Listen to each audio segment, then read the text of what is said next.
नमस्कार, आदाब। Crime petrol सतर्क के आज के इस एपिसोड में मैं अनूप सोनी आप सबका स्वागत करता हूं। क्राइम पेट्रोल सतर्क में जो एपिसोड हम आज आपको दिखाने जा रहे हैं वो जुर्म और अत्याचार की परिणति दर्शाता है। हर धर्म में एक बात जरूर कही गई है, खुद से कमजोरों की हिफाजत करना। लेकिन हम अपने आसपास क्या देखते हैं? कमजोरों पर जुल्म, उनके खिलाफ घिनौनी साजिश। औरत बेशक शारीरिक रूप से मर्दों से कमजोर होती है, लेकिन भावनात्मक और सहनशीलता के मामले में वो मर्दों से कहीं आगे है। औरत से जुड़े अपराधी घर घर में मौजूद हो, चाहे वो पति जो लड़का पैदा करने के लिए पत्नी को मारता हो, चाहे वो सास जो दहेज के लिए बहू को तंग करती हो, चाहे वो बाप जो बेटी को पढ़ने से रोकता हो और कम उम्र में उनकी शादी कर देता हो। आज का ये केस हर औरत के लिए एक सीख है कि औरत का उद्धार खुद औरत ही कर सकती है। इसलिए खुद के खिलाफ होने वाले हर जुल्म के लिए आवाज उठाइए।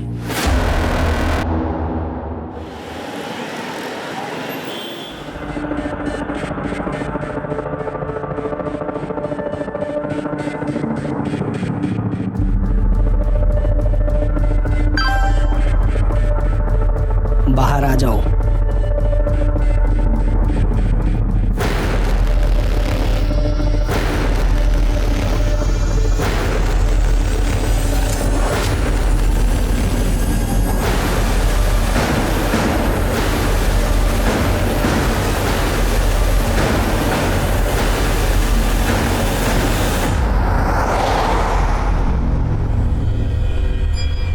अबे ओ मजनू,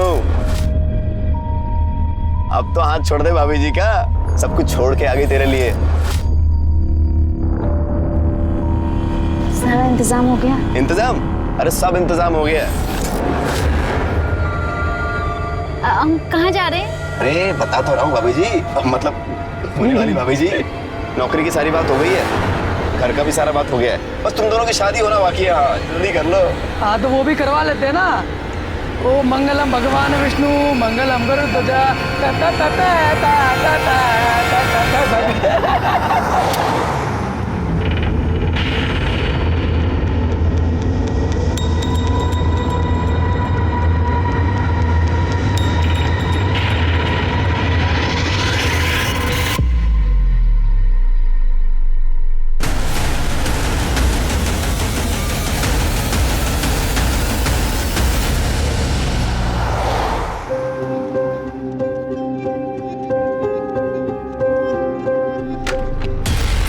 अच्छा देखो मैं तैयार हो गई हूँ। कैसे?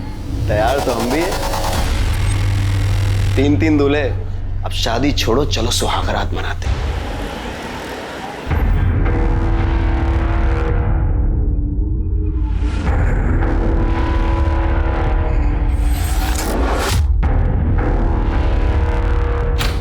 हाँ हाँ सब याद है।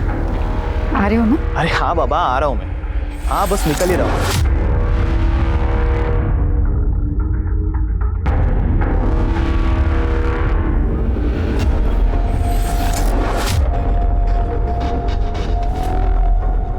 ओ हीरोइन, सारा दिन ये पंखा साफ करना है, बाकी का काम तेरा बाप करेगा क्या? नहीं बस हो ही गया। पैसे ले और सामान की लिस्ट। चल मार्केट जाके सामान लेके आ, और हाँ टाइम से आना वापस घर। कहाँ जा रहे हो तुम? चुपचाप ना अपने काम से काम रखा करो, समझ में आ गया? इतनी बार मना किया टोका मत करो पीछे से, लेकिन आदत नहीं जाती।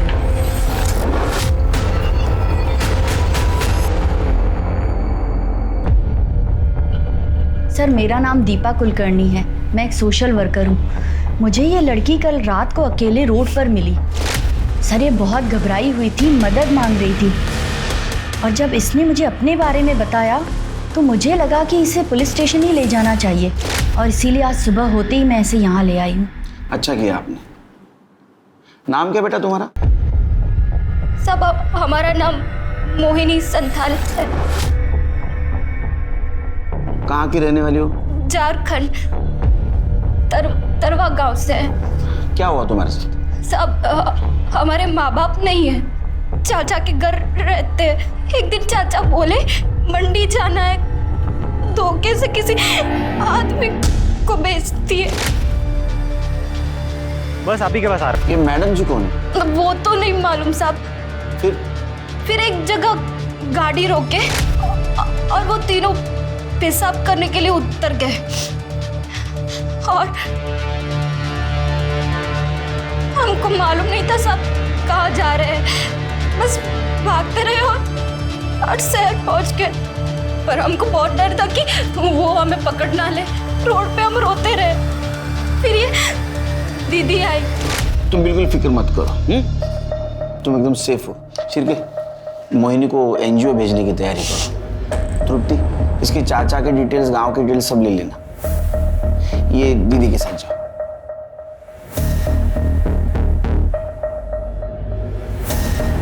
शिरके, मुझे लगता है गर्ल ट्रैफिकिंग का मामला है, लेकिन मैडम जी कौन हो सकती है?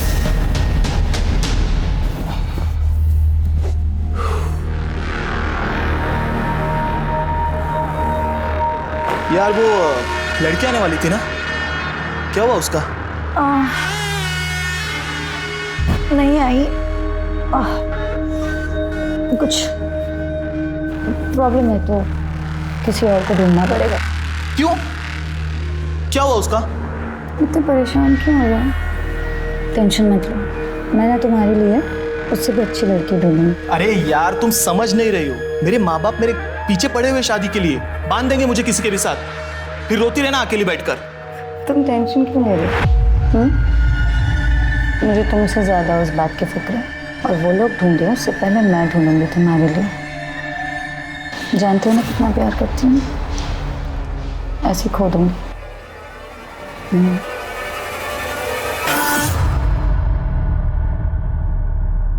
साहब 2 दिन हो गए, हमारी बेटी नमिता की कोई खबर नहीं। कहाँ है, किस हाल में है, हमें कुछ पता नहीं। झूठ क्यों बोल रही हो? सच क्यों नहीं बताती सर को कि लड़की भाग गई है तुम्हारी? हमारी लड़की उस लफंगे दीपक के साथ भागी है। तुम्हें पूरा यकीन है ये उसी लड़के के साथ भागी? हाँ सर, पूरा यकीन है उस लड़के के साथ ही भागी है। लड़का 2 दिन से गायब है, अपने घर पे नहीं है, और हमें नहीं पता था सर कि ट्यूशन पढ़ने जा रही है। हमें लगता था, लेकिन उसका तो चक्कर चल रहा था। ये गोल खिला रही है ये पढ़ाई लिखाई के नाम पर। इसकी पढ़ाई लिखाई बंद। अब ये कॉलेज नहीं जाएगी, नहीं जाएगी ये कॉलेज। कोई भी लड़का ढूंढो इसके लिए और शादी करो। इस घर में ज्यादा नहीं देखनी है मुझे ये लड़की। अरे सुनिए तो सही। 17 साल में शादी, पता है ना गैर कानूनी है। हाँ सर, पता है कि गैर कानूनी है, पर गरीब आदमी करे तो करे क्या सर? सब लोग तू कर रहे थे। अब इज्जत जाए, इससे अच्छा तो आदमी जेल चला जाए। बहुत समझाया पर समझ नहीं रही थी वो। उस लड़के ने हद कर दी सर। एक दिन तो हमारे घर ही आ गया था। आशिकी का भूत क्यों आया था? क्यों आया था? अंकल, मैं नमिता से प्यार करता हूँ अंकल, उससे शादी करना चाहता हूँ अंकल। छोड़ दे पापा। तेरी बारात में अर्थी निकालूंगा यहाँ से। पापा, अगर उसे कुछ हो गया ना, मैं अपनी जान दे दूंगी, आप देख लेना। साहब, प्यार से बात करना तो इन्होंने कभी सीखा ही नहीं। इतनी सख्ती दिखाई कि बेटी घर से ही भाग गई। मैं उसे प्यार से समझाऊंगी, बस एक बार ढूंढ दीजिए मेरी बेटी को। देखिए आप घबराइए नहीं, आप दीपक और नमिता की डिटेल्स नोट करवा दीजिए, हम उन्हें जल्द से जल्द ढूंढेंगे। समझे?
सर लड़की की बॉडी है, देखकर लगता है कि 16-17 साल की होगी। सर जिस तरह से बॉडी की हालत है देखकर लग रहा है कि मर्डर हुए 2-3 दिन हो चुके हैं। पीछे मटन शॉप है, यहाँ का कचरा यहाँ पे फेंका जाता है। सर हो सकता है कि जिसने मर्डर किया उसने जानबूझ के बॉडी को यहाँ पे डंप किया। वो ये कचरा फेंकने आया था, उसी ने बॉडी को देखा और हमें फ़ोन किया। सर लड़की के प्राइवेट पार्ट पर ड्राई ब्लड मिला है। सेक्सुअल असॉल्ट या रेप जैसा मामला हो सकता है, पर बॉडी पूरी तरह से सड़ चुकी है, इसलिए ऐसा कुछ कहा नहीं जा सकता। पर सर बाकी बॉडी में चाकू से वार किया गया हो या फिर घाव, ऐसा कोई निशान दिख नहीं रहा है। Sir 1 minute. सर ये देखिए, लड़की का चेहरा थोड़ा विजिबल है और कुछ दिन पहले शास्त्री नगर पुलिस स्टेशन में इसी डिस्क्रिप्शन की एक लड़की की मिसिंग कंप्लेंट आई थी। ये फोटो, माला कोंडे नाम है इसका। कंप्लेंट किसने की थी?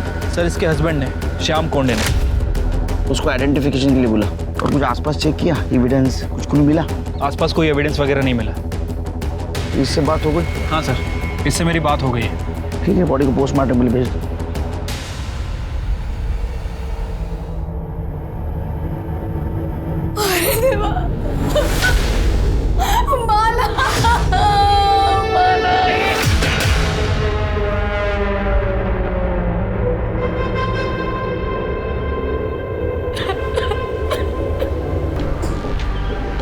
माला मटन शॉप गई थी? नहीं सर, हमारे घर नॉनवेज नहीं बनता।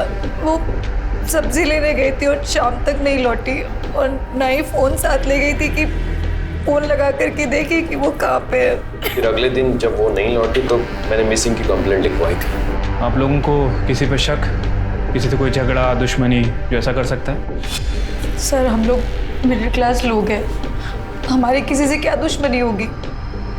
ठीक है, जाओ।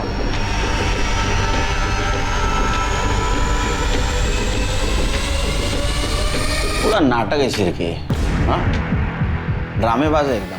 देखो ना, किसी ने नहीं पूछा बॉडी कब मिलेगी। कुछ झोल लग रहा है। एक काम करो, माला की डिटेल्स निकालो और एक कोंडे फैमिली की भी डिटेल्स निकालो।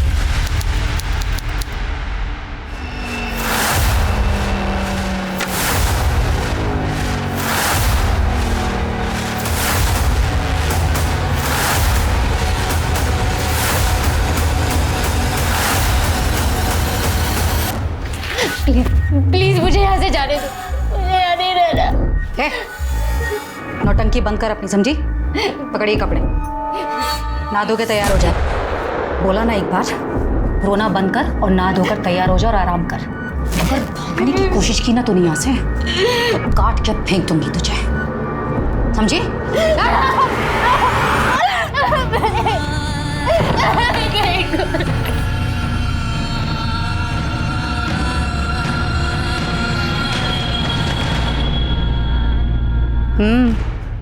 फोटो देखी?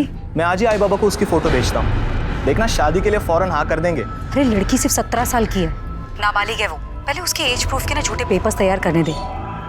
शांति रख। ठीक है सर, कोंडे फैमिली के पड़ोसियों से बात की है। सर हैरानी की बात यह कि पड़ोसियों तक को नहीं पता था कि माला उस घर में नौकर थी या फिर श्याम की बीवी। सर ये कोंडे फैमिली माला के साथ बहुत बुरा व्यवहार करते थे, उसे नौकरानी की तरह ट्रीट करते थे। फिर अचानक से एक दिन उन्होंने कहा कि श्याम और माला की शादी हो गई।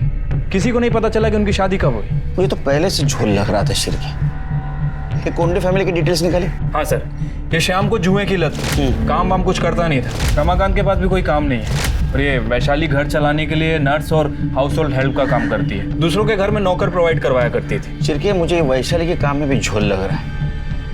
पता करो, ये नर्स और नौकर प्रोवाइड करने के नाम पे कुछ काले धंधे तो नहीं करती थी? सर हमने पता किया, माला का बर्थ सर्टिफिकेट निकली है।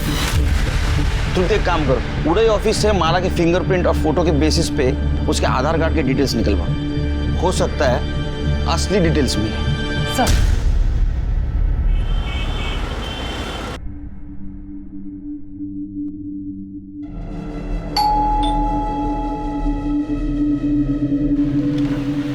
नमस्ते। नमस्ते आंटी। आंटी नमिता दीदी कहाँ है? बेटा वो घर पर नहीं है, अपने मामा के घर गई है। कुछ काम था क्या? हाँ आंटी, मैं क्लास में फर्स्ट रैंक लाई हूँ ना, तो मुझे उनको थैंक यू बोलना था। पर मम्मी वो तो घर पर ही नहीं है। कोई बात नहीं बेटा, तो आंटी को दे दे, आंटी नमिता दीदी को दे देगी।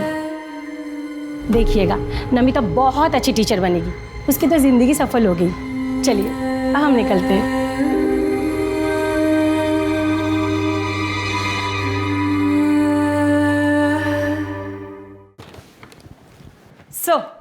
सर ये माला का ओरिजिनल आधार कार्ड, जिसमें माला का नाम माला कोंडे नहीं, माला सुर्वे है। और इसमें एड्रेस भंडारी के पास अंबाड़ी गांव का है। एक काम करो तृप्ति, ये माला के गांव जाओ, सूर्य फैमिली के सारे डिटेल्स निकालो, पता करो ये माला की शादी हुई थी भी या नहीं। सर, माला की पीएम रिपोर्ट। सर, रिपोर्ट के हिसाब से उसकी मौत 7 सितंबर की शाम 4 बजे से 6 बजे के बीच में, सही न्यूट्रिशन ना मिलना, थकान, मतलब कुपोषण की वजह से उसकी मौत हुई है। सर, साथ ही साथ उसकी बॉडी पर सिगरेट के जलाने के निशान भी हैं, नाखून के खरोच के निशान भी और काटने के निशान भी हैं, और बॉडी पर 3 अलग अलग लोगों के सीमेन सैंपल भी मिले। सिर्फ इंसान ने हैवान इतनी छोटी सी उम्र में उसके साथ जबरदस्ती की, कई सारे लोगों ने सिगरेट के चटके दे, काटा, उसको खरोचा, हो सकता है उसके साथ गैंगरेप भी किया होगा और इसके वजह से उसका खून बहा और मर गया। हो सकता है सर। वैसे कोंडे फैमिली के बारे में जो इन्फॉर्मेशन मिली है उसे भी झुठलाया नहीं जा सकता सर, क्योंकि थकान, बॉडी को सही न्यूट्रिशन ना मिलना, कुपोषण, ये भी मौत का एक कारण है। चिरकिया, हमें इन्फॉर्मेशन नहीं, सबूत चाहिए। हमें पता करना होगा ये शाम की शादी हुई थी भी या नहीं, और ये भी पता कर दे ये कोंडे फैमिली सच बोल रही है झूठ। और एक चीज पता करनी होगी, ये श्याम और रमाकांत का डीएनए हमें बॉडी पे जो सीमेंट्स मिले उससे मैच होता ही नहीं। अरे देवा, देख, बोला था ना मैंने, ये माला ना सिर्फ शक्ल से भोली दिखती है लेकिन है नहीं। साहब, मुझे पक्का मालूम था ये माला ना बाहर जाके 10 जगह मुंह मारती है। अरे ये उसका पति है। अरे जब भी छूने जाता ना उसको तो काटने दौड़ती थी वो। बहुत लेता था ना उसकी साइड, बोलती रह गई मैं तुझे। अरे धोखा दे रही थी वो तुझे। सर, मैं उससे बहुत प्यार करता था। वो जब खो गई थी तब पूरे मार्केट में उसे ढूंढने गया था। पुलिस स्टेशन में रिपोर्ट लिखवाई थी मैंने। तुम्हारी शादी हो गई थी ना, तो रजिस्ट्रेशन भी हुआ होगा, मैरिज सर्टिफिकेट है? साहब, शादी 2 महीने पहले हुई थी। अब सर्टिफिकेट ये रजिस्टर करवाते तब तक तो माला ही चली गई। अच्छा, शादी की फोटो दिखा दीजिए। हाँ, सब शादी तो इतनी धूमधाम से हो ही नहीं थी, बस घर वालों के सामने ही घर में हो गई थी। और उसके बाद फोटो भी खींचा था तो फोन से ही खींचा था, और इसके हाथ से फिर गलती से फोन पानी में गिर गया, चालू नहीं हो रहा था, फिर फोन फेंक दिया। बहुत प्रॉब्लम है आपकी लाइफ में, तो आपके पास कुछ प्रूफ नहीं था इसलिए तुम लोगों ने उसका बर्थ सर्टिफिकेट डुप्लीकेट बनवाया। हालांकि उसके आधार कार्ड के ऊपर उसके घर का एड्रेस भंडारा का था। क्या आधार कार्ड? उसके पास आधार कार्ड भी था, लेकिन हम लोगों को तो खाली बर्थ सर्टिफिकेट मालूम है, और वो तो अनाथ है ये पता था। पर बाप रे, अनाथ भी हो गई? कहाँ मिली आपको? वो ऑफिस आई थी मेरे।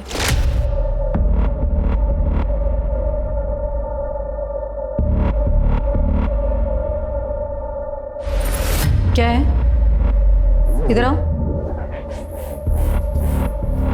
दीदी, मेरा नाम है माला, मैं अनाथ हूँ, मेरा कोई नहीं है। कोई काम मिल जाता तो। पढ़ी लिखी हो? ज़्यादा पढ़ी लिखी तो नहीं हूँ, पर झाड़ू पोछा कर सकती हूँ। ठीक है, आईडी में कुछ आधार कार्ड वगैरह कुछ है? फिर मैं देखती हूँ। आधार कार्ड तो नहीं है, पर हाँ जन्म प्रमाण पत्र है। ठीक है, मैं देख लेती हूँ, कुछ होता है तो मैं बताऊँ।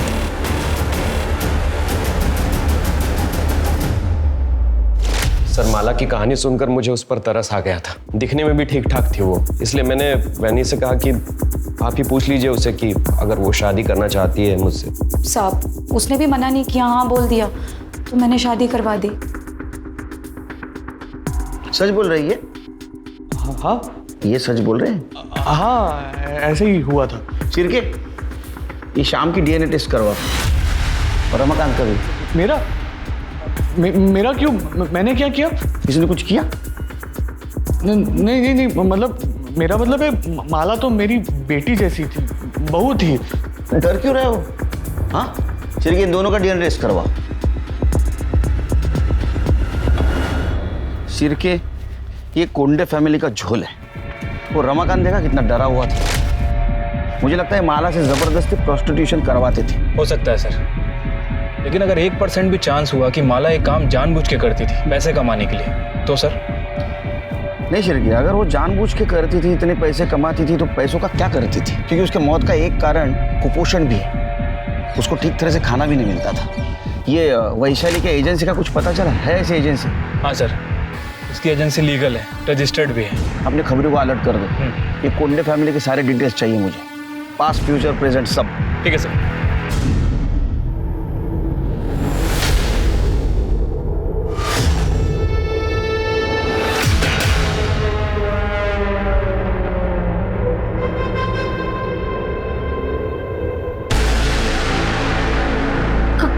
कौन हो तुम? प्लीज मुझे हाथ में लगा, प्लीज।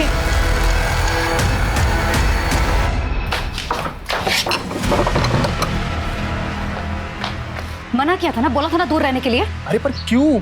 मेरी होने वाली बीवी हो यार। मुझे भी पता है कि होने वाली बीवी है तुम्हारी, हुई नहीं है। लेकिन तुम्हें भी अच्छी तरह पता होना चाहिए कि माला की मौत के बाद ना हम कितनी बड़ी मुश्किल में फंस चुके हैं। अरे पुलिस को शक हो गया है, दिन रात सवाल कर रही, जीना हराम कर रखा है हमारा, और उसके बाद तुम ये थोड़े टाइम दूर रहो इससे। अरे मेरे माँ बाबा मेरी शादी का सेहरा लेकर खड़े, करा देंगे मेरी शादी किसी के साथ, फिर हमारे बीच जो कुछ भी है ना सब भूल जाना।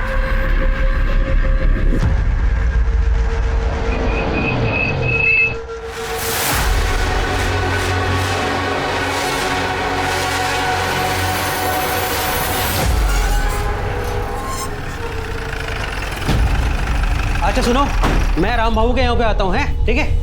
आप माला सुरवे के माता पिता सविता सुरवे और हीरानंद सुरवे हैं? नहीं, हम लोग राउत हैं। सुरवे तो वो थे जिनसे 4 महीने पहले हमने घर खरीदा था। तो वो लोग अब कहाँ हैं? पता नहीं।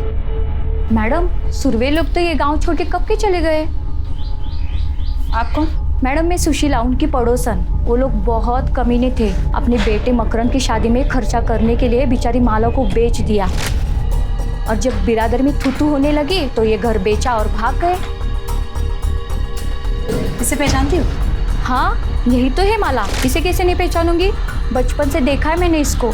तो सुरवे फैमिली कहाँ पे है? उनके बारे में कुछ जानती हो? माँ बाप का तो पता नहीं, पर सुना है मकरंद विट्ठल नगर में अपने ससुराल में घर जवाई बन के बैठा है। सर, घर बेचकर जाने के बाद माला के माता पिता को किसी ने गांव में नहीं देखा। मकरंद का भी यही कहना है कि वो अपने आखिरी दिनों में हरिद्वार चले गए। हरिद्वार पुण्य कमाने ने पाप धोने गए होंगे। सर, मकरंद का कहना है कि उसकी शादी के बाद से ही वो चले गए, और उसके बाद उसके साथ भी उसकी कोई बातचीत नहीं। सर, माला की बॉडी पे जो 3 लोगों के सीमेन मिले थे, उसकी डीएनए रिपोर्ट आ गई सर। उनमें से एक का डीएनए श्याम के डीएनए से मैच करता है। और दूसरे 2 रमाकांत की डीएनए रिपोर्ट? सर, रमाकांत का डीएनए सीमेन से मैच नहीं कर रहा है। मतलब कोंडे फैमिली माला के बारे में जो बोल रही थी वो सच हो सकता है, या ये भी हो सकता है कि उसके साथ किसी ने जबरदस्ती की या रेप। सर, दिल्ली से एक लड़की की पूछताछ आई है। कुछ दिन पहले वो अपने बॉयफ्रेंड के साथ घर से भाग गई थी। वो लड़की नागपुर में दिखाई दी। उसका नाम है नमिता सिंह। ये फोटो और उसकी उम्र 17 साल। शिरके, इसका लुकआउट नोटिस जारी करो, हो सकता है इसके बारे में किसी के पास इन्फॉर्मेशन हो। ठीक है सर।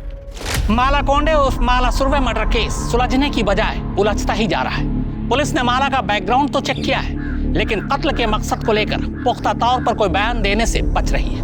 पोस्टमार्टम रिपोर्ट में एक्सेसिव सेक्स और टॉर्चर की बात कही गई है, रेप नहीं आया। तो क्या रेप इसलिए नहीं आया क्योंकि माला के अंदर रेप से स्ट्रगल करने की न तो ताकत बची थी और न ही जान? क्या वाकई माला देह व्यापार में शामिल थी और यही उसकी मौत की वजह बनी? अगर हाँ, तो फिर कातिल कौन है? उसका पति, ससुराल वाले, ये बाहर का कोई शख्स? माला के माँ बाप ने उसे किसके हाथों बेचा था? और क्या माला के कत्ल में उसके माँ बाप का हाथ भी शामिल हो सकता है?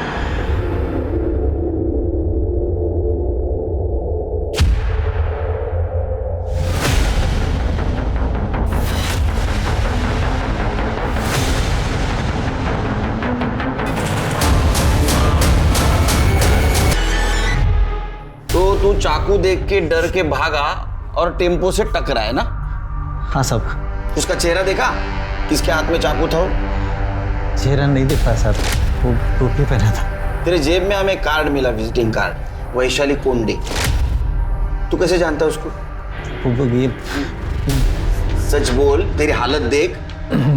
मैडम के पास कमीशन के लिए काम करता था साहब। एजेंट था ना। किस चीज का एजेंट था तू?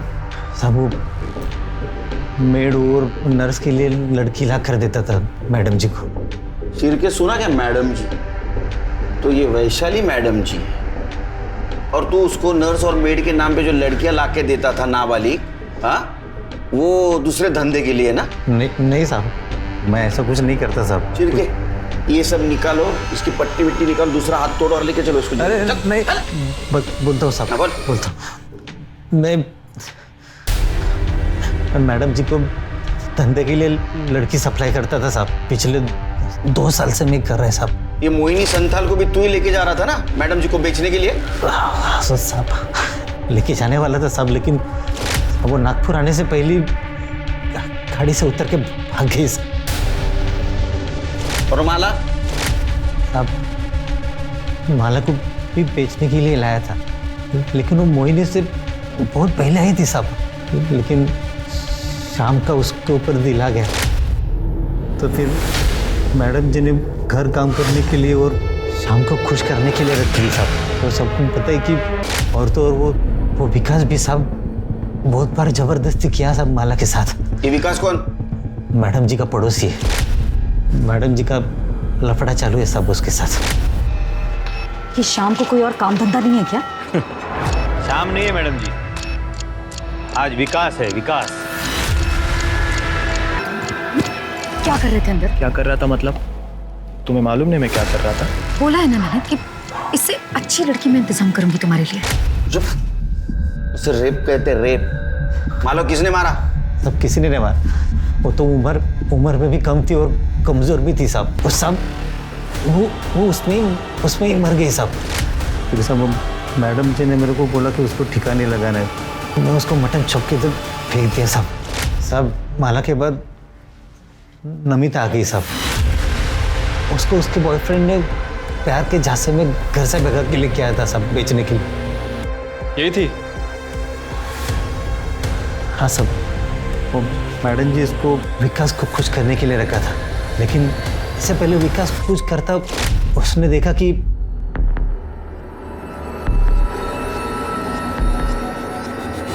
तू अंदर क्या कर रहा था? तेरी हिम्मत कैसे हुई मेरे होने वाली बीवी को हाथ लगाने की? होने वाली बीवी है ना, हुई तो नहीं है ना। चल। साले हर बार तेरी मन मर्जी नहीं चलेगी, समझा? दोबारा अगर तूने उसे हाथ लगाया ना तो लगाऊंगा। क्या करेगा बे तू? ये घर मेरा और इस घर की हर चीज मेरी है, समझा? जो करना कर। साले तुझे बहुत चर्बी आई है, हाँ? जान से मार दूंगा। चल। विकास! श्याम! छोड़ो, तुम लोग ये क्या कर रहे हो? अरे छोड़ दो दूसरे को। विकास छोड़ो। श्याम! विकास बस! विकास! छोड़ो विकास! विकास! क्या भाग रहे तुम? रुक! अरे क्या मुंह देख रहे हो? उसको पकड़ो, मर जाएंगे वरना हम लोग।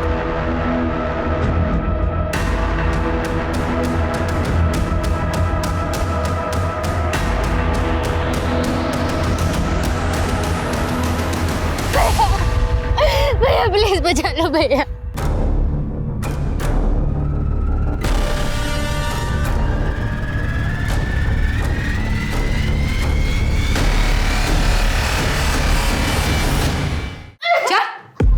इसे अगर कुछ हो गया तो मैं शादी किससे करूंगा? इससे तू नहीं, मैं शादी करूंगा। बस!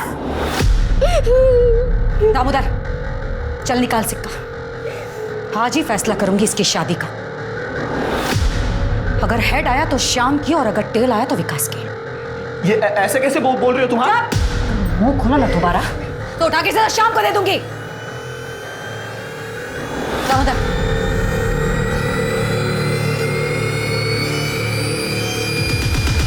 मैं जीत गया। हेड आया तो मैं क्या करूं इसमें? मुझे क्यों देख रहे हो ऐसे? ठीक है ना, कोई बात नहीं। मैं ना दूसरी कोई लड़की मैं अरेंज कर। चुप कर! ये मेरी है, ये मेरी ही रहेगी। इस साले की मैं कभी नहीं होने दूंगा। चल। तुम लड़कियों को समझते क्या हो? हाँ? चिरके जल्दी चलो, इससे पहले कि विकास नमिता को नुकसान पहुंचाए हम वहां पहुंचेंगे। सर।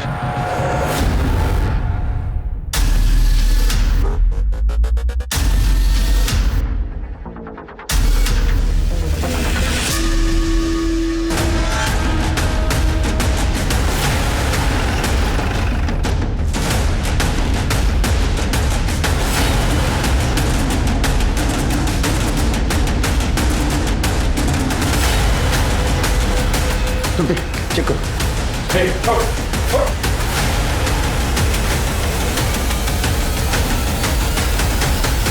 सर मर चुकी है। किसने मारा? आपने नहीं मारा सर, हमें नहीं पता sir. Please please sir, please. किसने मारा? किसने मारा? किसने मारा इसको? तेरे हाथ में चाकू था, हाँ? इन सबके नौटंकी में ये शाम को मिली थी, इसलिए तूने मारा है उसको? सर नहीं सर, मेरे हाथ में चाकू था सर, मैं मारने आया था सर इसको, लेकिन पहले से मरी पड़ी थी सर। मैं सच कह रहा हूँ सर। तूने मारा? चले पहले तू मजा ले चुका था उसके साथ, तेरे को डर था ये वैशाली इसको विकास को दे देगी, इसलिए तूने मारा ना? नहीं सर, वैनी ऐसा नहीं कर सकती सर। सर ये शाम सही कह रहे, लड़की है, कोई खिलौना थोड़ी। मैडम जी तेरा खेल खत्म हो गया, समझा? सर ये देखिए टूटा हुआ नाखून मिला है। चेक कर, हाँ चेक कर स्मिता इधर। इसका मतलब तुम दोनों के अलावा इस रूम में तीसरी औरत थी। कौन थी? सच्ची कह रही हूँ, मुझे नहीं पता सर। हमने किसी औरत को नहीं देखा सर। छिड़के बॉडी को पोस्टमार्टम के लिए भेज दो, और ये नाखून डीएनए एनालिसिस को भेज दो, और इसके सब मैच करवा के दे। उनको जेल में लेके जाओ और ऐसा मारो ना बिना हेड टेल किए, सब सच बोलेंगे। चल लेके जाओ इनको। मैंने मर्डर नहीं किया, सच कह रही हूँ मैं। लोगों के घर नर्स और मेड भेज कर उतने पैसे नहीं कमाती थी जिससे घर चले, और ऊपर से क्लाइंट और लड़कियों का पुलिस वेरिफिकेशन का झंझट अलग, और इसमें लड़कियों को बेचती थी तो लाखों रुपए मिलते थे। सर मेरी मजबूरी थी ये करना, क्योंकि मुझे मालूम था कि मेरा पति रमाकांत एक नंबर का निकम्मा है और घर मुझको ही चलाना। नौकरी चले जाने के बाद जो बची कुची हिम्मत थी वो भी चली गई। विकास और उसके बारे में मुझे पहले से ही पता था, लेकिन मैं कुछ बोल नहीं सकता था। क्या बोलता सर मैं? और औरत अगर सामने से आएगी तो कौन छोड़ता है? पर सर वो मुझसे उम्र में बड़ी थी, इसलिए घर वालों और सोसाइटी को दिखाने के लिए अपनी उम्र की लड़की से शादी करना मेरी मजबूरी थी। इसलिए वैशाली नमिता को मेरे लिए ढूंढ लाई थी। लेकिन जब मैंने पहली बार नमिता को देखा तो मेरा उस पर दिल आ गया सर, लेकिन उस साले शाम ने सब गड़बड़ कर दी। सर विकास को पता था कि माला मेरी है, फिर वो उससे मजे ले रहा था, और जब मैंने नमिता को हाथ लगाया तो मारने मरने पर उतर आया। वो कह रहा था कि वो मेरी होने वाली बीवी है, शादी करूंगा मैं उससे, जैसे कि उसको पता ही नहीं था कि शादी का सिर्फ नाम है। वो शरीफ बनने की कोशिश करता रहे, हमको सब पता है। उन जानवरों में से तू भी एक था ना? नहीं सर, सच में मैंने कुछ नहीं किया। मैं कसम खाकर कह रहा हूँ, मैंने कुछ नहीं किया। वैशाली तो जिन लड़कियों को लेकर आती थी उन लड़कियों पर मुझे तरस आता था। शुरू में थोड़ा बुरा लगता था, लेकिन इतना पैसा कमाने लग गई कि हर लड़की देखकर मुझे वो खरीदने और बेचने का सामान ही नजर आती थी। नमिता को किसने बेचा? उसके बॉयफ्रेंड दीपक ने? मुझे नहीं मालूम किसने बेचा, लेकिन दामोदर ने उसको दिल्ली के किन्हीं 3 लोगों से खरीदा था मेरे लिए।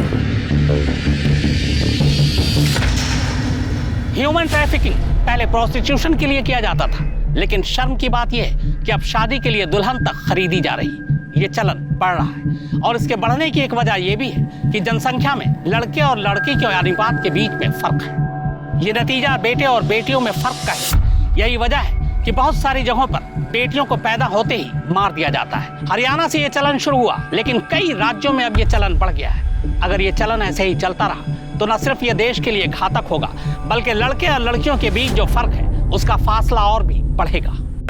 सर माला की बॉडी पर बाकी जिन 2 आदमियों के सीमेंट मिले थे, उनका डीएनए विकास और दामोदर से मैच करता है। वो तो होना ही था शेर की, क्योंकि दोनों ने कन्फेस भी कर लिया था ना, माला के साथ उन्होंने रेप किया है। सर हॉस्पिटल से फोन आया था, कल रात दामोदर की हॉस्पिटल में मौत हो गई।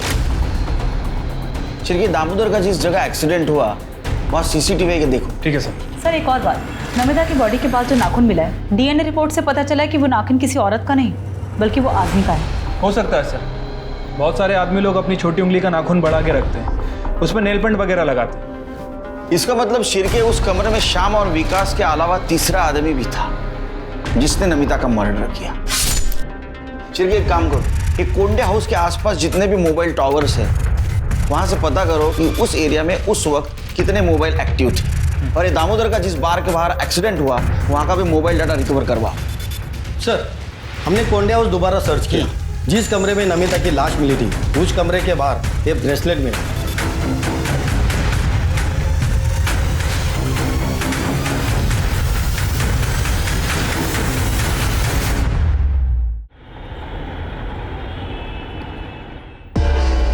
सर मैं सच बोल रहा हूँ, मेरा ब्रेसलेट खो गया था। तू रहता कहाँ है? मैं दिल्ली रहता हूँ सर। दिल्ली में रहता है, तेरा ब्रेसलेट नागपुर में मिलता है, तो चोर ने यहाँ चोरी किया और नागपुर में फेंक दिया, वो भी उसी जगह जहां नमिता का मर्डर हुआ, रूम के बाहर। हाँ देख, तेरा मोबाइल लोकेशन भी ना उसके घर के आसपास का दिखा रहा था उस दिन। सच बोले तो हड्डियां तोड़ दूंगा तेरे। वो मुझे दिल्ली पुलिस से पता चला सर कि नमिता नागपुर में। मैं सीधा नागपुर के लिए निकल गया सर। वहाँ मेरा एक दोस्त रहता है, उसको भी मैंने बोला कि नमिता नागपुर में है, वो चेक करे। अपने 12 तारीख की शाम को मेरे उस दोस्त को नमिता दिखाई दी, तो उसने मुझे इन्फॉर्म किया। मैं छुपते छुपाते जब वहाँ पहुँचा सर, तो मैंने देखा कि नमिता, हे बेटा, नमिता, नमिता, क्या हुआ तुझे? नमिता, किसने किया ये सब? बोल। नहीं मेरे बच्चे। दरवाजे से टकराकर मेरा ब्रेसलेट वहां गिर गया था। बाद में पुलिस की गाड़ी आई तो मुझे वहां से भागना पड़ा सर। मैं डर गया था, मुझे लगा अगर पुलिस मुझे नमिता के पास देखेगी तो मुझ पर ही शक करेगी। शक नहीं, हमें यकीन है, सिर्फ साबित करना बाकी है। जहां मर्डर हुआ वहां एक नाखून मिला, तू भाग रहा था ना, उसी वक्त तेरा नाखून टूट के वहां गिरा था। चिर के इसको नागपुर ले चलो, मर्डर स्पॉट पे जो नाखून मिला था ना, उसे इसका डीएनए मैच करवा। अगर वो मैच हो गया ना बेटा, तो तेरी तो विकेट गई। हाँ? महेंद्र सलाखों के पीछे था, जबकि दीपक को उसी के दोस्तों ने मरने के लिए रेलवे ट्रैक पर छोड़ दिया था। हालांकि पुलिस को अब तक उसकी लाश नहीं मिली थी। इस सब के बीच पुलिस ये भी पता लगाने की कोशिश कर रही थी कि दामोदर और वैशाली के अलावा ह्यूमन ट्रैफिकिंग और देह व्यापार में अलग अलग राज्यों के बीच कौन कौन और कितने लोग इन्वॉल्व थे। तभी एक और हैरान करने वाली खबर सामने आई। रिपोर्ट के मुताबिक नमिता के कमरे में मिला टूटा हुआ नाखून महेंद्र का नहीं था। तो कौन हो सकता था जो उस दिन आउट हाउस में नमिता तक पहुंचा और उसका मर्डर करके फरार हो गया? सर जिस बार के बाहर दामोदर पर हमला हुआ, हमने वहाँ का डम डाटा चेक किया। 3 नंबर मिले, एक दामोदर का, दूसरा गाड़ी वाले का और तीसरा दिल्ली का है। और यही नंबर मर्डर के वक्त नमिता के घर के पास भी एक्टिव था। किसका number? Sir Shirke, Delhi police को इन्फॉर्म करो, इसको अरेस्ट करें।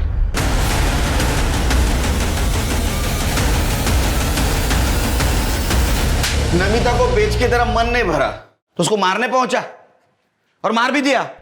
नहीं साहब, ये जो नाखून टूटा है ना, ये मर्डर स्पॉट पे मिला है हमको, समझा?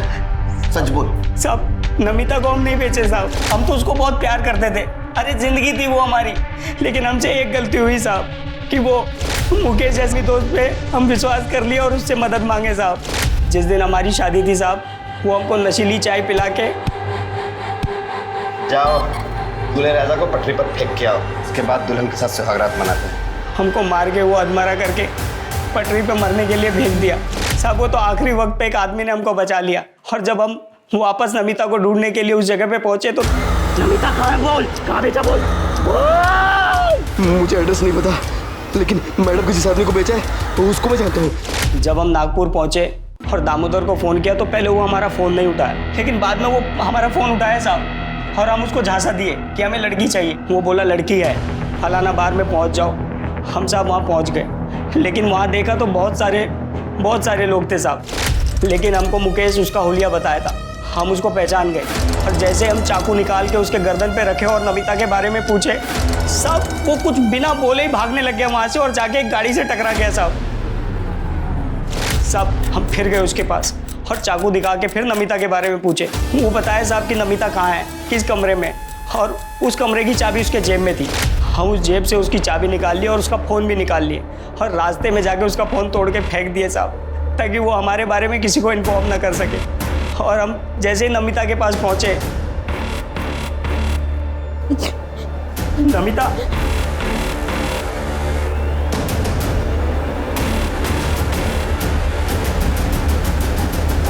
तुम क्या लेने आए हो अब यहाँ? देखने आए हो मैं जिंदा हूँ या मर गई? या फिर तुम्हारे 3 दोस्तों ने मेरे साथ क्या किया?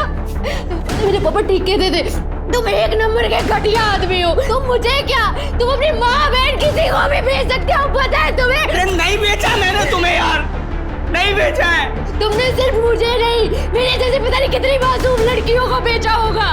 तुम्हें और तुम्हारे उन 4 दोस्तों को मैं छोड़ूंगी नहीं, मैं मार दूंगी तुम्हें। कब पता नहीं गुस्से में हम उसको चाकू मार दिए साहब। हम तो नमिता को ढूंढ के उसको बचाने के लिए गए थे, लेकिन साहब इन्हीं हाथों से हमने उसको मार डाला साहब, इन्हीं हाथों से मार डाला। चल अब नागपुर जेल में संतरा खिलाता हूँ तेरे को। साहब, सभ्यता की शुरुआत से लेकर आज तक प्रोस्टिट्यूशन और ह्यूमन ट्रैफिकिंग चलती आ रही। इसका मतलब यह हुआ कि बेशक हमने चाहे जितनी भी तरक्की कर ली हो, लेकिन औरतों के बारे में हमारी सोच नहीं बदली। औरतों की इस दशा के लिए न सिर्फ उसे खरीदने और बेचने वाले, बल्कि घर वाले, पति, बाप, बेटा, भाई और समाज के ठेकेदार सभी जिम्मेदार हैं। जब तक औरतों को मर्द खरीदते रहेंगे, उसे बेचने वाले पैदा होते रहेंगे। अब मैं अनूप सोनी आपसे विदा लेता हूं। फिर मुलाकात होगी क्राइम पेट्रोल सतर्क में एक और नए केस के साथ और उस पर हमारे एक्सपर्ट के विश्लेषण के साथ। तब तक अपना और अपने परिवार का ख्याल रखें, सतर्क रहें, सुरक्षित रहें और देखते रहें क्राइम पेट्रोल सतर्क। जय हिंद।